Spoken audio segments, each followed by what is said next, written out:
Welcome to Fire Sale, the podcast. I'm Kerry Lynne, the debut author of Fire Sale, y'all, a trauma response in poetry and prose. This podcast is all about raw truth, self-publishing, survival, and healing through the tough stuff. Because no matter how much the world tries to snuff out your creativity, it's still in there, waiting for a spark. And that's what we're here to do, light it up. So let's dive in.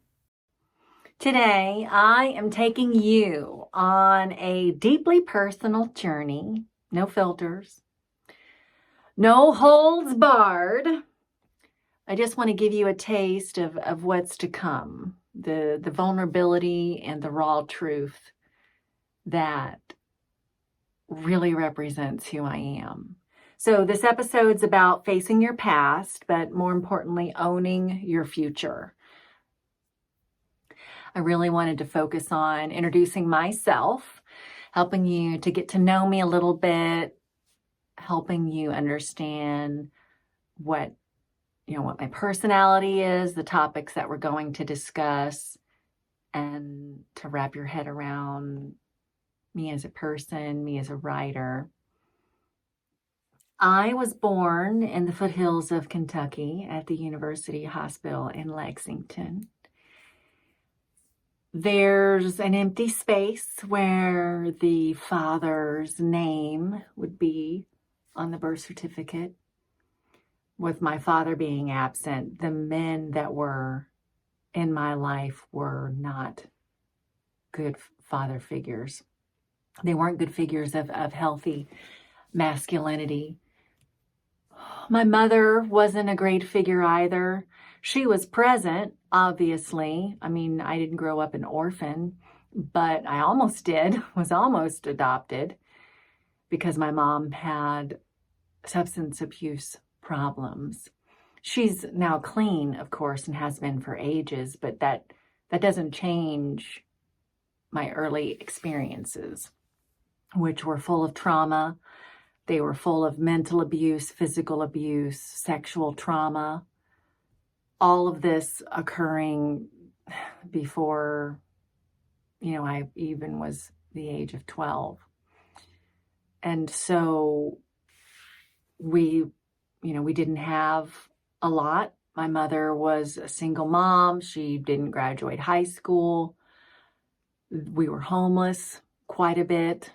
Habitually homeless is a word that I use sometimes, where we're living in, my mom's station wagon for a bit, driving to go stay with family in one state, driving to go stay with this new man she met at one of her many jobs. And so this was all occurring well before I was even in high school. I remember we lived in a motel with a concrete floor, and me and my sister slept on the floor, and my mom slept in the bed with her boyfriend or whoever she was with, and that was my childhood. And so you can imagine there was not a mirroring of healthy relationships. There was this, here's my body, or here's this thing that I'll do for you. Please give me food, or please help my children, or, that's not a good way for anyone to be, let alone a woman. And so my father's absent, my mom has substance abuse issues. I have all of this early trauma. And so I became this chameleon, if you will. I learned to adapt to my situation. Whatever I needed to be to survive, that's what I was. And as I got older, I'm 44 now, it's been really hard to turn this off and figure out who am I? What do I even like? Like, do I take on these personalities of the people that I'm with as a survival mechanism? And I'm not even in survival mode anymore. Why do I keep doing this? And it's a trauma response from what was mirrored to me in my childhood. I had a real identity crisis after my divorce. the problem for me growing up was the men that were in my life were a source of violence. They were a source of abuse. They were a source of manipulation. I had plenty of encounters with police officers. They were usually men when I was a kid. And the most vivid memory was when it was like the day after my 13th birthday, and I was witness to a shooting. And when I say witness, like it happened right here. But the police always kind of came in and saved the day. And that was not lost on me. I had this idea in my head that they were very safe. They're just people. I tell you that because I married a police officer. I had a belief that we were monogamous. I don't know that was ever his plan, but it's not all his fault. I never saw him for who he was. I ignored so many red flags. I think the fact that he was a police officer, I immediately was like, oh, this is my knight in shining armor. No matter what he did, I did not see anything but that. And that's really unfair to him. Next level unfair. To this day, I cannot imagine what it is like to be married to someone who never sees you.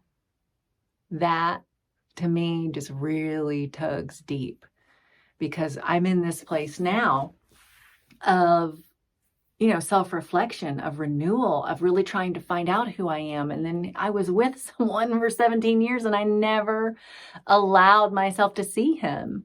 How terrible is that? I certainly have fault there. I have friends who have stayed in relationships where there was infidelity. So I'm not trying to say that, I'm not being judgy. I just want you to know. To men or women who stay in relationships where there's been infidelity. In fact, I think I could, honestly, if it was shared with me and I could understand what happened, there could be a discussion. We could, together work on a path forward. But that's not what happened in my situation. Once I actually, the veil was lifted and I saw who he was, I didn't want to be with that person. And so once, I had this lifting of the veil, there was really no going back. I struggled with trusting myself, not only trusting men and people that I had relationships with, but trusting me. Like, how did I let that happen? How did I never see who this man really was? Like, wow, my mind can completely make things up that aren't real.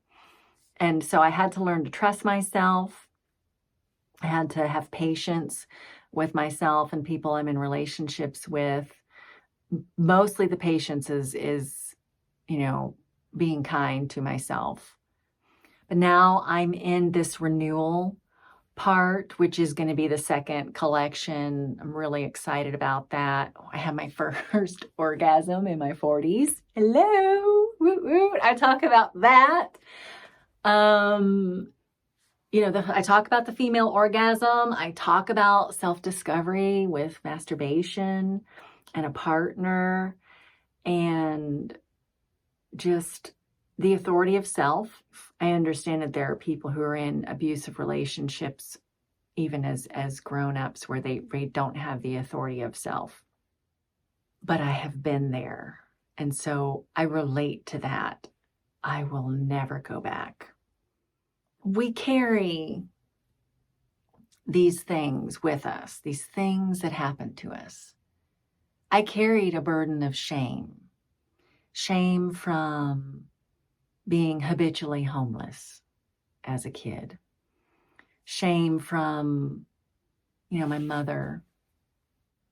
I've moved from those things being my identity, being a source of shame, to a separation of, these things happen. They're terrible, they're horrible, but they're just things that happened. They don't define me. They don't shape my path.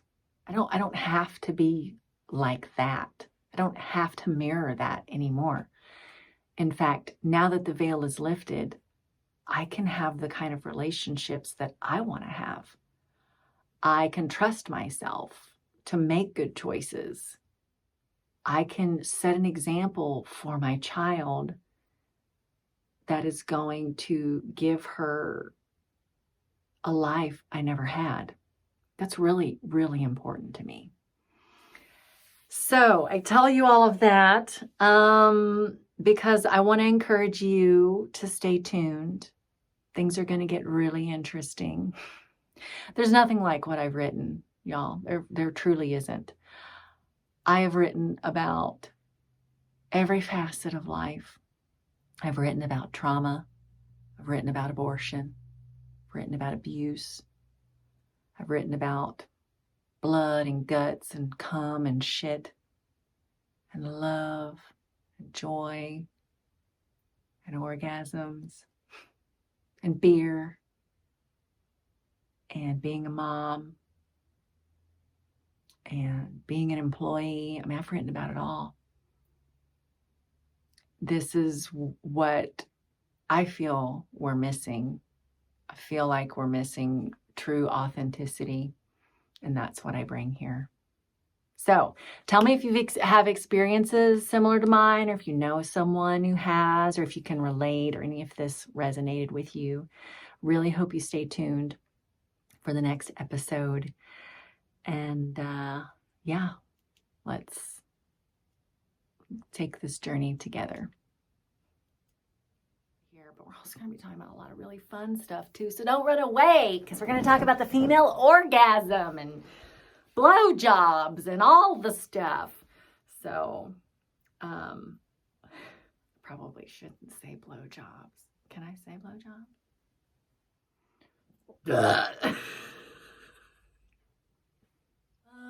All right, let's see. My notes say this is the part where I need to be uplifting. So, hey y'all! Woo! Happy! Go, go, go! I just recorded 26 minutes of content with no audio. What the fuck? Ugh. Okay, how's my hair, y'all? Do I look cute? Is this enough boob? Some of you like boob, some of you, yeah, you like boob. Even women like boobs. I mean, let's get real. Thanks for tuning in to Fire Sale, where we don't hold back. If you're ready for more and want to be the first to know when Fire Sale y'all drops, join my readers list at www.whoiskerrylynne.com. You can also hit me up on Facebook or Instagram at whoiskerrylynne, or drop me a line through the contact form on my website. Stay bold, and I'll catch you next time. Later, y'all.